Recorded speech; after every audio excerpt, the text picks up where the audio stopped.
हिंदी साहित्य के वरिष्ठ एकांकीकारों में पंडित उदय शंकर भट्ट का प्रमुख स्थान है। आलोच्य एकांकी नए मेहमान की रचना पंडित उदय शंकर भट्ट ने की है। पिछले कार्यक्रम में हमने इस एकांकी के रचनाकार पंडित उदय शंकर भट्ट के जीवन एवं उनके कृतित्व का परिचय दिया था। इसके साथ ही आलोच्य एकांकी की समीक्षा के अंतर्गत नए मेहमान की कथावस्तु एवं पात्रों के चरित्र चित्रण पर भी विचार किया था। इस कार्यक्रम में एकांकी के तत्वों के आधार पर आलोच्य एकांकी की कथोपकथन, भाषा शैली, संकलन त्रय, उद्देश्य और रंगमंचीयता आदि के आधार पर समीक्षा की जा रही है। इसके साथ ही एकांकी के कुछ चयनित गद्यांशों की व्याख्या भी प्रस्तुत की जा रही है। पंडित उदय शंकर भट्ट द्वारा रचित एकांकी नए मेहमान के कथोपकथन, जिन्हें संवाद भी कहा जाता है, इतने सशक्त, सार्थक एवं व्यंजनापूर्ण हैं कि उनमें नाटकीयता स्वतः ही समाहित हो गई है। ये कथोपकथन संक्षिप्त, बोलचाल की शैली में तथा पात्रों के मनोभावों और परिस्थितियों का प्रतिनिधित्व करने वाले हैं। एकांकी के ये कथोपकथन जीवंत होते हुए इतने गतिशील हैं कि पाठक या प्रेक्षक को कुछ भी अन्य बातें सोचने का अवकाश नहीं देते हैं। इन संवादों में पात्रों का अंतर्द्वंद पूरी तरह से उभर कर सामने आया है और यही इनकी विशेषता है। जैसे विश्वनाथ, ओफ बड़ी गर्मी है, इन बंद मकानों में रहना कितना भयंकर है। मकान है कि भट्टी। रेवती, पत्ता तक नहीं हिल रहा है, जैसे सांस बंद हो जाएगी, सिर फटा जा रहा है। विश्वनाथ, पानी पीते पीते पेट फूला आ रहा है और प्यास है कि बुझने का नाम नहीं लेती।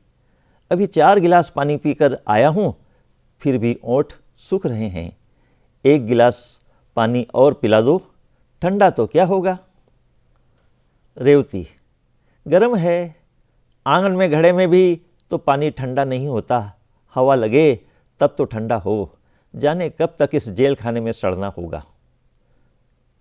विश्वनाथ का पड़ोसी के साथ होने वाला एक यह उदाहरण। पड़ोसी, देखिए साहब, मेहमान आपके होंगे, मेरे नहीं।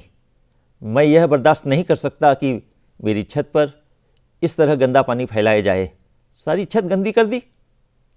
विश्वनाथ, अनजान आदमी से गलती हो ही जाती है, उसे क्षमा कर देना चाहिए, कल से ऐसा नहीं होगा। पड़ोसी, तो आपके यहाँ इतने मेहमान आते ही क्यों हैं? यदि मेहमान बुलाने हो तो बड़ा सा मकान लो। विश्वनाथ, यह भी आपने खूब कहा कि इतने मेहमान क्यों आते हैं।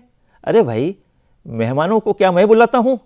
खैर, आज क्षमा करें, अब आगे ऐसा नहीं होगा। और एक यह उदाहरण, एकांकी के अंत में जब रेवती का भाई उसके घर आता है। आगंतुक, भाई देखो, इस समय खाना वाना रहने दो, मैं पानी पीकर सो जाऊंगा, वैसे मुझे भूख नहीं है। रेवती, कैसी बातें करते हो भैया, मैं अभी खाना बनाती हूँ। आगंतुक, इतनी गर्मी में रहने दो ना। विश्वनाथ, तुम नहाने तो जाओ। रेवती से कहता है, कहो अब। रेवती, अब क्या, मैं खाना बनाऊंगी, भैया भूखे नहीं सो सकते। यहीं पर एकांकी समाप्त होता है। नए मेहमान नामक इस आलोच्य एकांकी में पात्रों के कथोपकथनों में प्रयुक्त की गई भाषा उनकी चरित्रगत मानसिकता के अनुकूल है। विश्वनाथ और रेवती के बीच संपन्न वार्तालाप की भाषा तर्कपूर्ण, सार्थक और बोलचाल के लहजे में बहुत स्वाभाविक है। इस एकांकी के पात्रों द्वारा प्रयुक्त भाषा में कहीं तर्कपूर्ण विवशता भरी तलखी है, तो कहीं उदाहरणों की रोचकता और कहीं अंतःकरण को आंदोलित कर देने वाली व्यंजना। एकांकी में प्रयुक्त भाषा एवं पात्रों की मानसिकता को प्रस्तुत कर देने वाली शैली आधुनिकता से संप्रेरित है तथा रंगमंच के सर्वथा अनुकूल है। एकांकीकार पंडित उदयशंकर भट्ट ने मुहावरों का भी बहुत सुंदर एवं स्वाभाविक प्रयोग किया है, जैसे चने की तरह भाड़ में भुनते हैं, पेट फूला आ रहा है, सांस बंद हो जाएगी, पत्ता तक नहीं हिल रहा, पहले आत्मा फिर परमात्मा आदि। वाक्य रचना के समय एकांकीकार ने शब्दों का बहुत सुंदर चयन किया है, जिससे पूरा वातावरण उभर कर सामने आ जाता है। जैसे भैया भूखे नहीं सो सकते, अब जान में जान आई, हाय सिर फटा जा रहा है, चिट्ठी विट्ठी, हम कोई चोर थोड़ी ही हैं, खाने में क्या देरदार है, बात यह है कि नींद बड़े जोर से आ रही है, ला बीड़ी निकाल, मेरी जेब से ले लो। आप धोतियां छज्जे पर सुखाते हैं, पड़ोसी की स्त्री चिल्ला रही है, पसीने से नहा गया हूं, खाना तो बनाना ही पड़ेगा, वैसे तो मैं पराठे भी खा लेता हूं, पंडित जी गला सूखा जा रहा है, जैसे तैसे रात काट लूंगी, बड़ी डायन औरत है, जाने कब तक इस जेल खाने में सड़ना होगा, मकान है कि भट्टी, आदि ऐसे अनेक।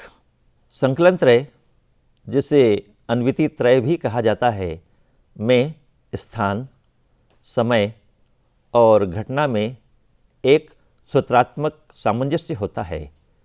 कथा विधा में इसे देश काल और परिस्थिति कहा जाता है। रंगमंच से संदर्भित होने के कारण किसी भी नाट्य अथवा एकांकी में संकलन त्रय का बहुत महत्व होता है। कल्पित कथा को घटित कथा में प्रतीति कराने का संपूर्ण दायित्व संकलन त्रय के समायोजन पर निर्भर रहता है।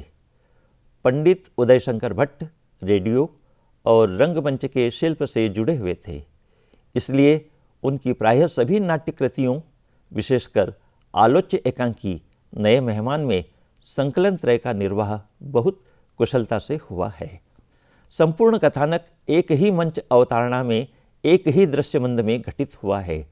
स्थान, समय और घटनाओं के सुंदर समन्वय के कारण यह एकांकी रंगमंच के सर्वथा उपयुक्त बन पड़ा है। एकांकी की कथा दिल्ली जैसे किसी भी महानगर की है, जिसमें सामान्य आय वाले व्यक्ति की पारिवारिक एवं आर्थिक कठिनाइयों का वर्णन है। कथा का संपूर्ण घटनाक्रम रात्रि 8 बजे से अर्धरात्रि के पूर्व तक घटित होता रहता है। कथा में घटनाओं का संयोजन क्रमिक रूप से बहुत सुनियोजित है। विश्वनाथ का बाहर से घर में आना, अपनी पत्नी रेवती से पानी मांगना, गर्मी के कारण घर में बच्चों और रेवती का परेशान होना, पड़ोसियों के असहयोग के बीच होने वाली परेशानियों के बीच अचानक नन्हेमल और बबूलाल जैसे अपरिचित मेहमानों का आगमन, मेहमानों के द्वारा अपनी आवश्यकताओं की सूची को बढ़ाते जाना, मेहमानों को गलत स्थान पर आने की जानकारी होना और उनका वापस जाना, उसके पश्चात अचानक नए आगंतुक रेवती के भाई का आना और रेवती द्वारा उसकी सेवा में लग जाना, ये कुछ ऐसे घटनाक्रम हैं जो एक के बाद एक कथा वस्तु में आकर रंगमंच में प्रेक्षक के मन में औत्सुक्य की सृष्टि करते हुए गुदगुदाते रहते हैं।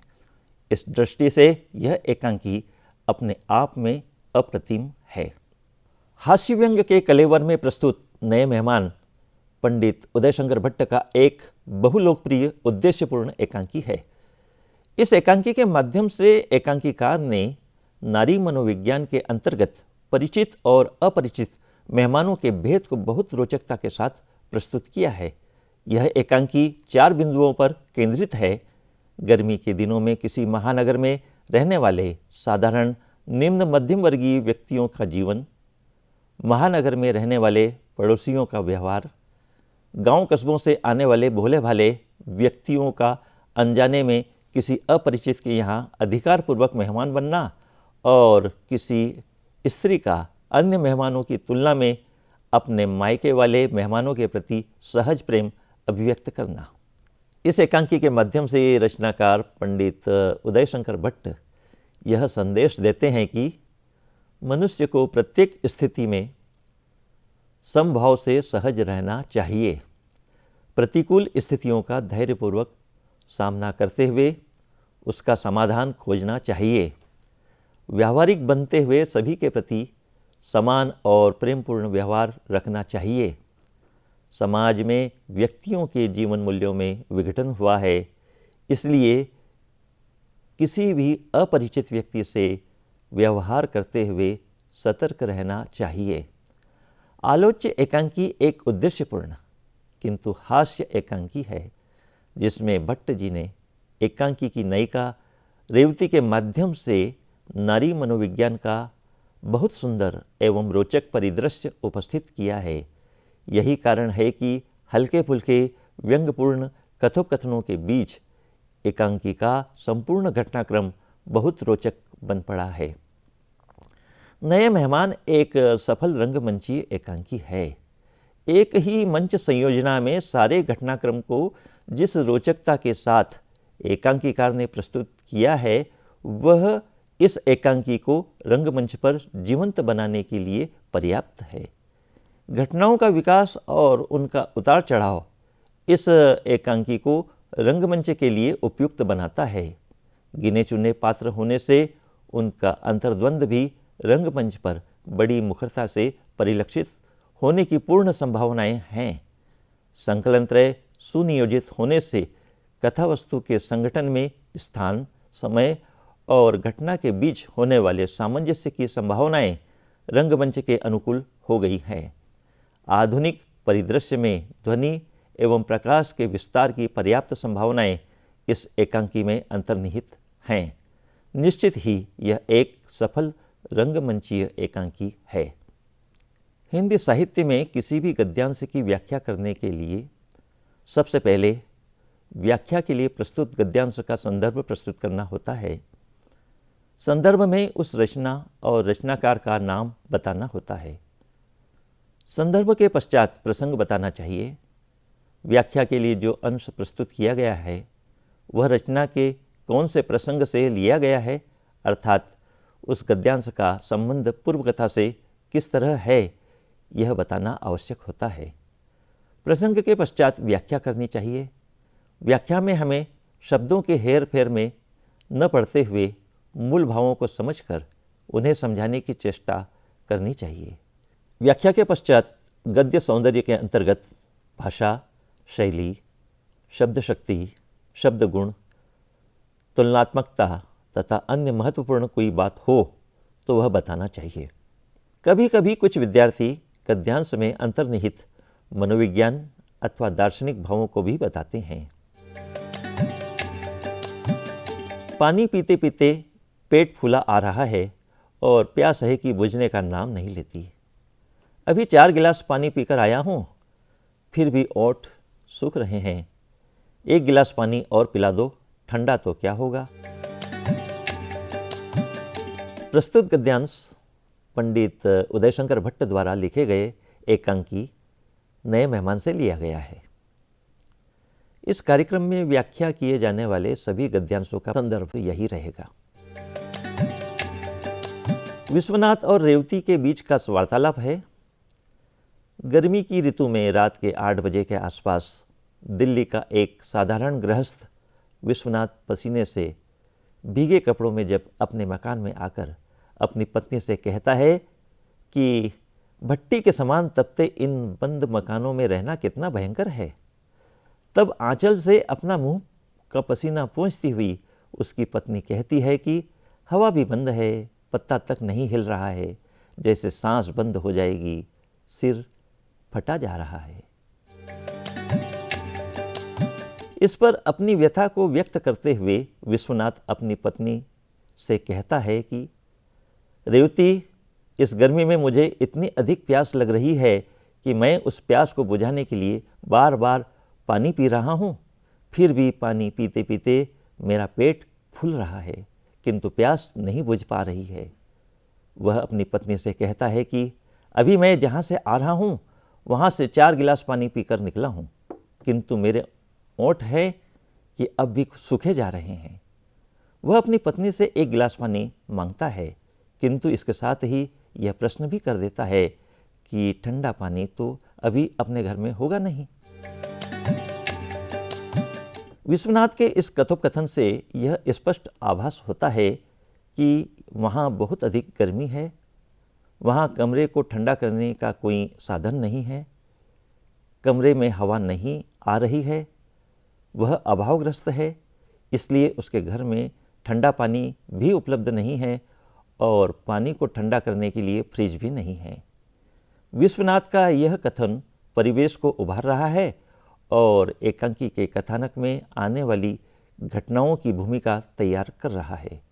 यह कथोपकथन बहुत स्वाभाविक, सरल और अर्थपूर्ण होते हुए पात्र की मानसिकता को प्रदर्शित कर रहा है। इसमें शब्दों के प्रयोग के माध्यम से रचनाकार ने चमत्कार उत्पन्न करने की चेष्टा की है, जैसे पानी पीते पीते पेट फूला आ रहा है। इस गद्यांश में हिंदी की खड़ी बोली का प्रयोग हुआ है। यही तो तुम्हारी बुरी आदत है, किसी का कहना न मानोगी, बस अपनी ही हाँके जाओगी। 15 दिन से सिर में दर्द हो रहा है, मैं कहता हूँ खुली हवा में सो जाओगी तो तबीयत ठीक हो जाएगी। रेवती और विश्वनाथ के बीच का वार्तालाप है। रेवती इस गर्मी और मकान से बहुत परेशान है। उसे यह मकान जेल खाने की तरह लगता है, जहाँ थोड़ी सी भी हवा नहीं आती है। वह अपने पड़ोसियों से भी नाराज है, क्योंकि वे इनके बच्चों के लिए उनकी छत पर एक खाट भी नहीं बिछाने देते। उसे पड़ोसन डायन औरत नजर आती है और वह इस बात से भी दुखी है कि अभावग्रस्त होने से वे लोग पहाड़ों पर घूमने भी नहीं जा सकते। वह केवल अपनी बात कह रही है, किंतु उसका पति जो कहता है वह उसे नहीं सुनती। जब विश्वनाथ ने रेवती से कहा कि तुम बच्चों को लेकर ऊपर छत पर जाकर सो जाओ और मैं यहीं आंगन में खाट डालकर पड़ा रहूँगा, इस पर रेवती ने कहा कि तुम छत पर जाकर सो जाओ, मैं नीचे आंगन में सो जाऊंगी। इस पर अपनी असहमति व्यक्त करते हुए विश्वनाथ ने रेवती से कहा कि तुम में यही एक बुरी आदत है कि तुम किसी का कहना नहीं मानती, हमेशा अपनी ही बात कहती और करती रहती हो। जब मैं तुम्हें कह रहा हूँ कि बच्चों को लेकर ऊपर छत पर सो जाओ, तब भी मेरी बात को नहीं मान रही हो। अब जब तुम्हें पिछले 15 दिन से सिर में दर्द हो रहा है और यह भी जानती हो कि यह सिर का दर्द ताज़ी हवा के न मिलने के कारण और गर्मी के कारण हो रहा है, तो मैं कहता हूँ कि ऊपर छत पर जब खुली हवा में सोओगी तो तुम्हारी तबीयत ठीक हो जाएगी, किंतु तुम मेरी बात ही नहीं मान रही हो।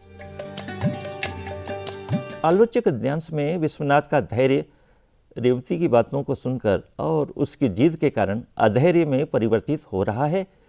वह तर्कशील है, किंतु प्रायः रेवती जैसी किसी भी स्त्री के सम्मुख पुरुष की चतुराई विश्वनाथ की विवशता का स्वरूप धारण कर लेती है। प्रयुक्त संवाद सरल बोलचाल की भाषा में पुरुष की मानसिक विवशता को प्रकट कर रहा है। यहाँ अमिधा शब्द शक्ति और प्रसाद शब्द गुण का प्रयोग हुआ है। इस कथोपकथन के द्वारा एकांकी की कथा में आने वाली घटनाओं के विकास की भूमिका निर्मित हो रही है। पानी जो 3 मंजिल पर चढ़ाना पड़ता है, इसलिए भाग जाता है। गर्मी क्या कम है, किसी को क्या जरूरत पड़ी है जो गर्मी में भुने। यह तो हमारा ही भाग्य है कि चने की तरह भाड़ में भुनते हैं। रेवती और विश्वनाथ के बीच का संवाद है। उनके घर में अयाचित मेहमान नन्हेमल और बाबूलाल आ चुके हैं। वे नहाने के लिए जाते हैं और जाने से पहले खाने की फरमाइश भी कर देते हैं। वे दोनों मेहमान अपना परिचय नहीं दे पा रहे हैं। रेवती कहती है कि दर्द के मारे उसका सिर फटा जा रहा है।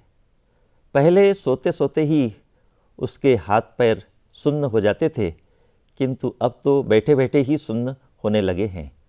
इस पर आत्मग्लानि से भरा विश्वनाथ रेवती को कहता है कि अब मैं क्या बताऊं, इस जिंदगी में मैं तुम्हें कोई सुख न दे सका, नौकर भी तो इस घर में टिकते नहीं हैं। विश्वनाथ के द्वारा कही गई नौकर न टिकने वाली बात सुनकर रेवती कहती है कि अब इस घर में नौकर क्या ठहर पाएंगे।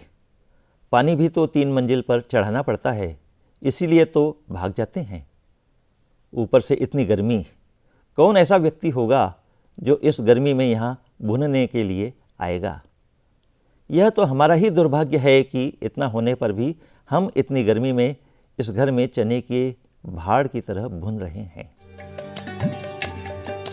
आलोच्य गद्यांश में पंडित उदय शंकर भट्ट ने रेवती की मानसिकता का बहुत सुंदर चित्रण किया है। बिजनौर से आए इन मेहमानों के लिए खाना न बनाना पड़े, इसके लिए वह बहुत सावधानी से अपनी बातों के द्वारा विश्वनाथ को अपने विश्वास में ले रही है। बोलचाल की शैली में कहे गए इस कथोपकथन में गर्मी में भुने और चने की तरह भाड़ में भुनते हैं जैसे मुहावरों का बहुत सुंदर प्रयोग किया गया है। बड़ी मुश्किल है, मैं खाना नहीं बनाऊंगी, पहले आत्मा फिर परमात्मा। जब शरीर ही ठीक नहीं रहता तो फिर और क्या करूं। विश्वनाथ रेवती से मेहमानों के लिए खाना बनाने का आग्रह करता है, किंतु रेवती इसके लिए बिल्कुल भी तैयार नहीं हो पाती है। वह अपनी विवशता बताते हुए कहती है कि मेरी तबीयत ठीक नहीं है, इसलिए मैं खाना नहीं बनाऊंगी। मुझे इस बात की चिंता नहीं है कि ये मेहमान क्या सोचेंगे। पहले मैं अपना ध्यान रखूंगी, फिर दूसरों का। जब आत्मा ही नहीं रहेगी तो परमात्मा का क्या। मैं कितनी बार कह चुकी हूँ कि मेरा स्वास्थ्य ही ठीक नहीं है, तो ऐसी स्थिति में मैं क्या करूँ। आलोच्य गद्यांश में एकांकीकार ने रेवती की मानसिकता को अभिव्यंजित किया है। रेवती अपनी तबीयत ठीक न होने के कारण मेहमानों के लिए खाना बनाने से इनकार कर देती है। पहले आत्मा फिर परमात्मा जैसी उक्ति व्यावहारिक सांसारिक व्यक्ति की मानसिकता का बोध कराती है। हिंदी के सुविख्यात साहित्यकार पंडित उदय शंकर भट्ट द्वारा रचित आलोच्य एकांकी नए मेहमान हिंदी एकांकी साहित्य का एक ऐसा एकांकी है जिसमें रंगमंचिता के सभी गुण विद्यमान हैं। सफलतापूर्वक यह एकांकी अनेक बार रंगमंच पर मंचित एवं रेडियो पर ध्वनि नाटक के रूप में प्रसारित हो चुका है।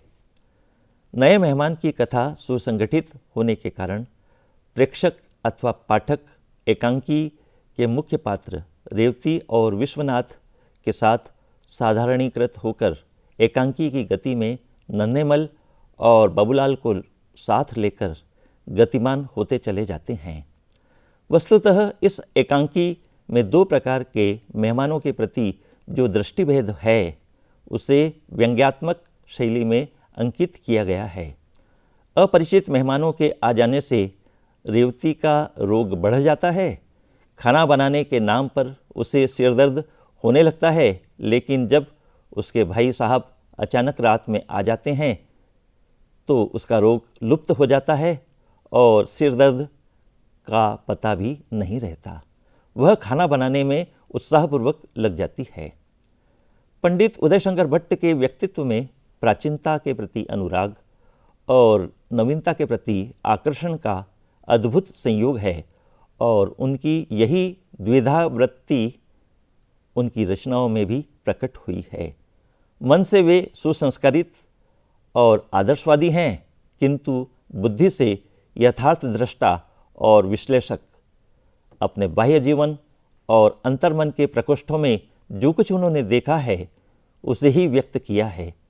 आलोच्य एकांकी में आपने आज के जीवन की कटुता और कुरूपता के उद्घाटन का चित्र उभारा है। इस एकांकी की कथा के माध्यम से आपने पाठकों को आत्मनिरीक्षण का अवसर प्रदान किया है, साथ ही व्यक्ति को अपने कर्तव्य के प्रति सजग और समाज के प्रति परोक्ष रूप से अपने कर्तव्य का निर्वाह करने का आग्रह भी किया है। इस एकांकी में पीड़ा का राग है, किंतु यह राग हमें एक अच्छे नागरिक होने का मंत्र भी देता है। निश्चित ही यह एक सफल रंगमंचीय एकांकी